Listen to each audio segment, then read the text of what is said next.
The topic is make the subject of the formula.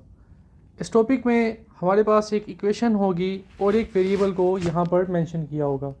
हमने क्या करना है, इक्वेशन में उस गिवन वेरिएबल को एक साइड पर मेंशन करना है और दूसरी साइड पे बाकी सारी चीज़ों को शिफ्ट करवा देना है। स्टार्ट करते हैं, इसको समझते हैं कुछ पास्ट पेपर क्वेश्चन से। इस क्वेश्चन में हमें कहता है कि x को सब्जेक्ट बनाओ। अगर x को सब्जेक्ट बनाना है तो यहाँ पर हमारे पास इस क्वेश्चन में x को सिर्फ एक साइड पर रखने की ज़रूरत है। तो आप देखेंगे ये जो -1 है इसको हम शिफ्ट करवा सकते हैं।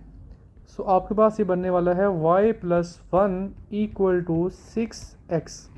अब यहाँ पर आप देखते हैं कि जो 6 है वो यहाँ पर मल्टीप्लाई होता है, तो वहाँ जाकर ये जो 6 है वो डिवाइड हो जाएगा, जिससे आपके पास आंसर आने वाला है y+1/6।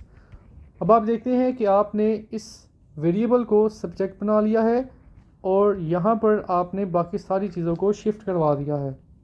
So this is the final answer y+1/6। Second part में कहता है रीअरेंज किया जाए इस फॉर्मूले को कि आप l को सब्जेक्ट बनाना चाहते हैं। ये काम बहुत आसान है आपके लिए। a = πr_l + πr²। अब आप देखते हैं कि यहाँ पर इस टर्म में l नहीं है तो आप इसको शिफ्ट करवाते हैं, जिसकी बेस पे होता है a - πr² = πrl। अब यहाँ से πr को जब आप डिवाइड करवाते हैं तो आपके पास ये फॉर्म आ जाती है। नेक्स्ट पार्ट में आपसे कहता है एज को सब्जेक्ट बनाना है, लेकिन एज को सब्जेक्ट बनाने के लिए पहले हमें एक्सपेंड करना पड़ेगा। एक्सपेंड करने के लिए हम g को मल्टीप्लाई करवाते हैं, so we have g - gh। और अब हम क्या करने वाले हैं, ये जो h वाली टर्म्स हैं इनको हम एक साइड पे इकट्ठा कर लेंगे। ऐसा क्यों कर रहे हैं हम, ये मैं आपको इसलिए बताता हूँ क्योंकि हम यहाँ पर h को सब्जेक्ट बनाना चाहते हैं। अगर आप h को सब्जेक्ट बनाना चाहते हो तो h वाली टर्म्स को आप इकट्ठा करोगे और फिर आप यहाँ से h को कॉमन ले लोगे। जैसे ही बेटा आप यहाँ से इसको कॉमन लोगे तो आपके पास आएगा 2m + g = g, और आपके पास बेटा h का जो आंसर आ जाएगा वो आएगा 2m + g। इस पार्ट में कहता है r को सब्जेक्ट बनाना है, तो आप देखते हैं r दो टर्म्स में इन्वॉल्व है, तो आप यहाँ से r को जैसे ही कॉमन लोगे तो बेटा आपके पास आ जाएगा 2 + π = p, और आप यहाँ से 2 + π को डिवाइड करते हैं, जिससे आपके पास r सब्जेक्ट बन जाता है। इस पार्ट में हमने w को सब्जेक्ट बनाना है, तो पहले हम यहाँ पर एक्सपेंड करते हैं और 2h के पास w नहीं है, इसको शिफ्ट करवाते हैं और फिर 2 को हम डिवाइड करवा देते हैं। नेक्स्ट पार्ट में आपने y को सब्जेक्ट बनाना है, सो h² - x² = 2y²। अब 2 यहाँ पर जाकर डिवाइड होने वाला है और आपके पास y² आएगा। स्क्वायर को ख़त्म करने के लिए आप यहाँ पर स्क्वायर रूट अप्लाई करेंगे, जिससे आपके पास सिंपली y आ जाएगा। इस पार्ट में आपने x को सब्जेक्ट बनाना है, लेकिन x के ऊपर स्क्वायर रूट है। अब स्क्वायर रूट को ख़त्म करने के लिए जब आप स्क्वायर लेंगे तो ये रिमूव हो जाएगा, लेकिन दूसरी साइड पे आपने स्क्वायर लाजमी मेंशन करना है। अब y डिवाइड है, वहाँ जाकर y मल्टीप्लाई होगा, जिससे आप लिख सकते हैं m - 2p² = x। इस पार्ट में आप देखते हैं कि जो m है वो डिवाइड है, तो वहाँ जाकर m पहले मल्टीप्लाई होगा।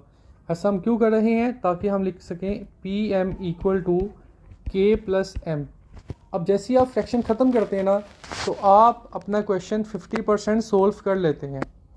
अब होगा क्या कि हम m वाली जो टर्म्स हैं उनको एक साइड पे इकट्ठा करते हैं, जिससे हम m को ईज़िली सब्जेक्ट बना पाएंगे और आपके पास आंसर आ जाएगा m = k / p - 1।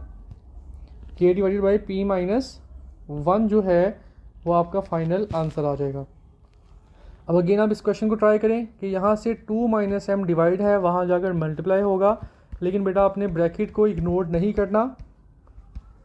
अब इस x को मल्टीप्लाई करवाते हैं, so 2x - x m equal to 3m, so we have two terms of m, दो टर्म्स ऐसी हैं जिसमें m आ जाता है, तो आप सिंपली m को कॉमन लेने के बाद ये चीज़ इस तरह से मेंशन कर सकते हैं 3 + x equal to 2x, so 2x divided by 3 + x and this is equal to m। Next part में आप देखते हैं कि x को सब्जेक्ट बनाना है, तो आप यहाँ पर स्क्वायर रूट को ख़त्म करते हैं जिससे यहाँ पर स्क्वायर आ जाएगा और ये आ जाएगा x² + 1। फिर आप देखते हैं y² - 1 इक्वल टू x²। अब यहाँ से सिंगल x चाहिए आपको, तो आप यहाँ पर स्क्वायर रूट अप्लाई करें जिससे y² - 1 इक्वल टू x आ जाएगा।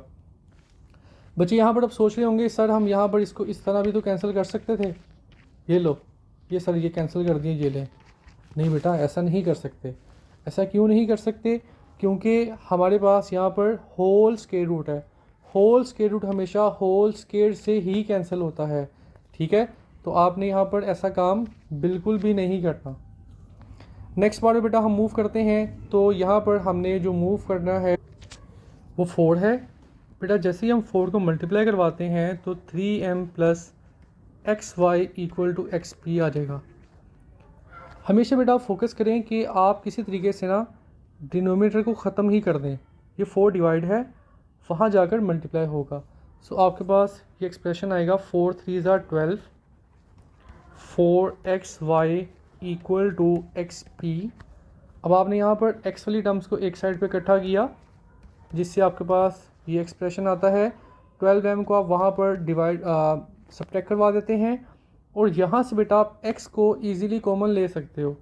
ये देखो बेटा आपके पास x है, यहाँ पर भी x है, सो आप यहाँ पर x को कॉमन लेकर 4y - p equal to -12m लिखते हो और फिर आप x equal to -12m divided by 4y - p इस तरह आप लिख देते हो, ठीक है।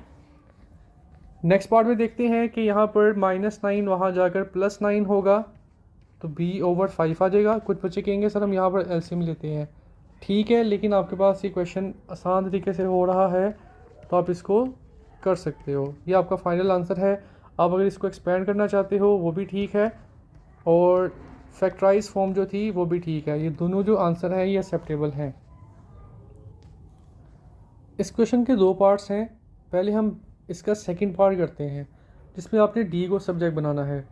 सो j 3 डिवाइड है, वहाँ जाकर मल्टीप्लाई होगा इक्वल टू md और आप यहाँ से इजीली d को सब्जेक्ट बनाते हो क्योंकि m यहाँ पर मल्टीप्लाई था, वहाँ जाकर m डिवाइड होने वाला है। सो यहाँ पर m को जैसे ही आप डिवाइड करते हो तो 3j डिवाइडेड बाई m आ जाता है। फर्स्ट पार्ट में कहता है कि आपने d की वैल्यू फाइंड करनी है जबकि j की वैल्यू और m की वैल्यू गिवन है। तो आप इसी एक्सप्रेशन को लिखते हैं 3j/m। अब बेटा आपने यहाँ पर वैल्यूज पुट करनी है, एक वैल्यू j की है, एक वैल्यू आपके पास m की है। जो j की वैल्यू है वो 35 है और जो m की वैल्यू है वो 7 है।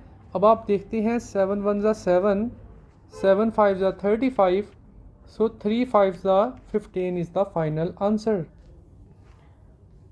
इस पार्ट में आपने v की वैल्यू फाइंड करनी है, लेकिन यहाँ पर आपने एज को सब्जेक्ट बनाना है। सो आप इसमें सिंपली वैल्यूज पुट करते हैं। a is equal to 15 and the value of age is 7। So 3 1 = 3, 3 5 = 15, so 5 × 7 this is equal to 35। Okay ji, question को एक दफ़ा दोबारा लिखते हैं। 1/3 × a h, 3 डिवाइड वहाँ जाकर मल्टीप्लाई, a h आ गया। अब आप यहाँ पर a को देखते हैं तो a मल्टीप्लाई है, वहाँ जाकर डिवाइड होगा। So this is the final answer. Thank you so much बच्चों, अपना ख्याल रखिएगा। और इससे रेलिवेंट आपने पास्ट पेपर क्वेश्चंस प्रैक्टिस करने हैं। These are the past paper questions, लेकिन इनके अलावा आप बाकी क्वेश्चंस को भी गो थ्रू करें और आप खुद से ट्राई करें, सोल्व करें, उनका आंसर आप देखें, आंसर मैच करें। इस तरह से जितनी आप अच्छी प्रैक्टिस करेंगे आपको ज़्यादा हेल्प मिलने वाली है। थैंक यू सो मच बच्चों, अल्लाह हाफिज़, अपना ख्याल रखिएगा।